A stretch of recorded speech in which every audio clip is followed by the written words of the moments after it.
Sometimes you just want a small lens, making your camera easier to carry around. But high quality optics means inevitably lenses are larger. However, the lens we're looking at today might just fix that. The Viltrox 28mm f4.5 is a lens for full frame cameras and is being called the chip for short.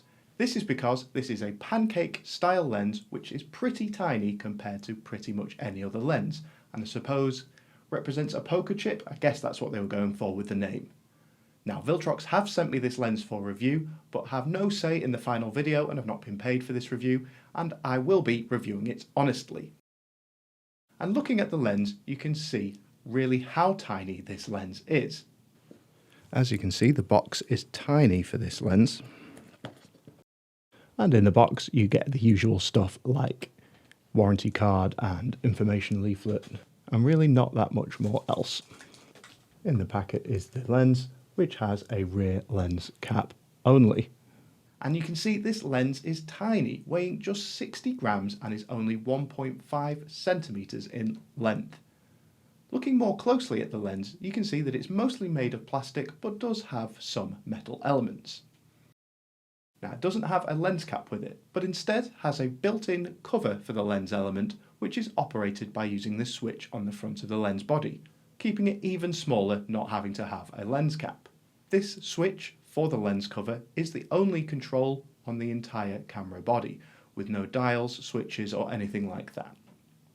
You can see the other lens information on the front of the lens, such as it's a 28mm autofocus lens with a minimum focus distance of 0.32 meters or 1.05 feet. Now, the rear of the lens has electronic connections for the autofocus system, as well as a USB-C port for future firmware updates.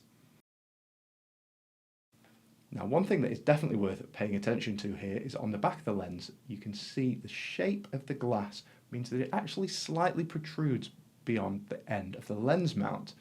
So always use a rear lens cap when setting this lens down, otherwise you might actually scratch the glass on this one. Bit of a design oversight, but yeah, worth paying attention to.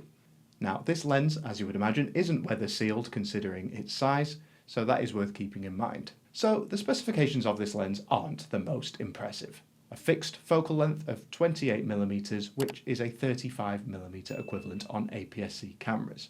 The aperture is fixed at f4.5, which obviously isn't the widest compared to many other lenses. What this means is that the low light performance won't be that great, and you'll also struggle to get professional looking out of focus backgrounds. But remembering the size of this lens, this is all totally reasonable, as you can see from all the example photos throughout this video, which have all been taken with this lens. Now, a huge plus point is that this lens has autofocus, which is pretty amazing for a lens of this size. The autofocus itself is fairly accurate, though can be a little slow to find your target, but not a major issue. And another plus point is that the autofocus motor is quite quiet. I don't really know how they've managed it with such a small lens. It is worth pointing out that this lens is actually only autofocus only, which means you have no option to use it with manual focus, which I guess a space saver, but worth bearing in mind. These limitations obviously aren't perfect, but when we look at the price of only $99, these limitations become much more reasonable, especially as you are getting a very compact lens. Now, of course, there are other things missing. There is no optical steady shot, which is no great surprise with a lens at this price and especially at this size. I have no idea how they would even consider getting it inside a body of this size, never mind with that price point. Now, the most important thing about any lens, the image quality. And don't expect miracles from this lens, remembering its price and size, of course. However, even with that in mind, the sharpness is decent, especially in the center of the images, and it's only right at the edges it starts to get a bit blurry. Of course, the aperture is fixed at f4.5, so it isn't the most versatile of lenses either. There is noticeable vignetting, which is the darkening of images around the edges. However, where this lens really excels is actually when you use it with an APS-C camera. Yes, this is a full frame lens, so your shooting angle will be reduced from 28mm to 35mm, so a little tighter in the shot. But essentially what this is doing is you are cropping out the blurry edges and the darker vignetted edges, making it actually much sharper across the whole shot when you're using it with an APS-C camera. Well worth bearing in mind if you primarily use APS-C cameras. Now, when it comes to getting out of focus backgrounds, as I mentioned earlier, its narrow aperture makes it not its strong point, but you can achieve some decent results when shooting close to your subject. Now for low light shooting, the dark aperture doesn't make it a great performer, and you'll need to bump up the ISO quite a lot so it will get more grainy. However, you do get an interesting looking effect from lights.